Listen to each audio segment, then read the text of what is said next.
Indonesia sebagai negara kepulauan faktanya tak jauh dari polemik soal pulau-pulau di dalamnya. Belum lama rampung soal sengketa 4 pulau antara Aceh Sumut, publik kini dihebohkan dengan beberapa pulau kecil yang diduga ditawarkan lewat situs online.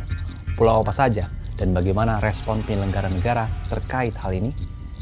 Sebanyak 3 pulau di tanah air ditawarkan dengan harga beragam, mulai dari $900.000 AS atau setara 14,4 miliar rupiah. Di antaranya Pulau Dekar, Pulau Buan, Pulau Telaga Cina, yang ketiganya berlokasi di Kabupaten Kepulauan Anambas, Provinsi Kepulauan Riau. Situs yang menjajakan pulau-pulau ini adalah islandseeker.com. Dalam situs ini terlihat keterangan mengenai 3 pulau yang akan dijual.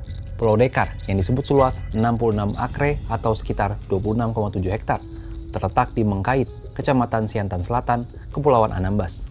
Pulau ini disebut belum dibangun, dilengkapi jajaran pohon kelapa sehingga cocok untuk menjadi lokasi ekowisata. Pulau dijual dengan harga $4,5 juta AS atau sekitar 72 miliar rupiah.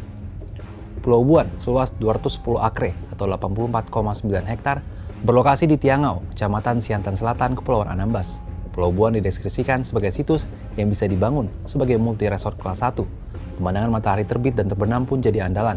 Namun, harganya tak langsung dibanderol, tapi peminat bisa menanyakan terlebih dahulu.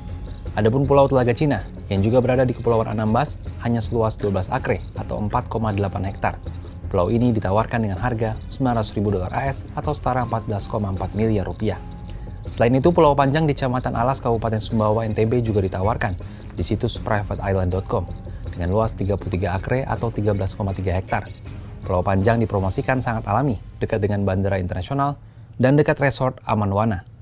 Di situs yang sama juga masih ditawarkan pasangan pulau di Kepulauan Anambas luas 159 akre atau 64,3 hektar.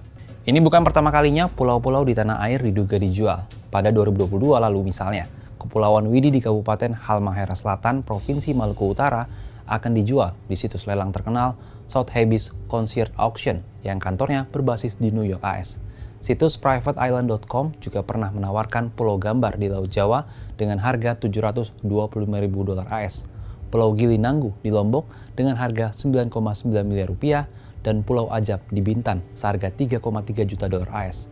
Lantas bagaimana respon pemerintah terkait hal ini dan bagaimana sebenarnya aturan mengenai penjualan pulau-pulau kecil ini? Apakah memang benar-benar boleh diperjualbelikan? Terkait hal ini, Wakil Menteri Dalam Negeri Bima Arya Sugiarto dalam keterangan di Jakarta Sabtu 21 Juni 2025 mengungkapkan tengah mempelajari lebih lanjut terkait persoalan ini. Bima juga menegaskan suatu pulau tak bisa dimiliki satu orang atau suatu badan hukum. Sebab ada Peraturan Menteri Kelautan dan Perikanan Nomor 10 Tahun 2024 tentang pemanfaatan pulau-pulau kecil. Dalam pasal 9 ayat 1 aturan itu disebutkan batas lahan yang dapat dimanfaatkan pelaku usaha hanya 70% dan 30% sisanya dikuasai negara. Selain itu, Peraturan Menteri Agraria dan Tata Ruang atau Badan Pertanahan Nasional Nomor 17 Tahun 2016 juga menegaskan pulau-pulau kecil tidak bisa dikuasai atau dimiliki seluruhnya oleh perorangan ataupun badan hukum. Secara terpisah, Wakil Ketua Komisi 2 DPR, Zulfikar Arse Sadikin mengatakan semestinya tak ada pulau-pulau di Indonesia yang bisa diperjualbelikan. Oleh karena itu, dia akan mendorong Komisi 2 memanggil Menteri Dalam Negeri, Gubernur, serta Bupati terkait. Fenomena penjualan pulau-pulau kecil di situs online ini menunjukkan adanya celah dalam pengawasan dan pemahaman regulasi pemanfaatan pulau di Indonesia.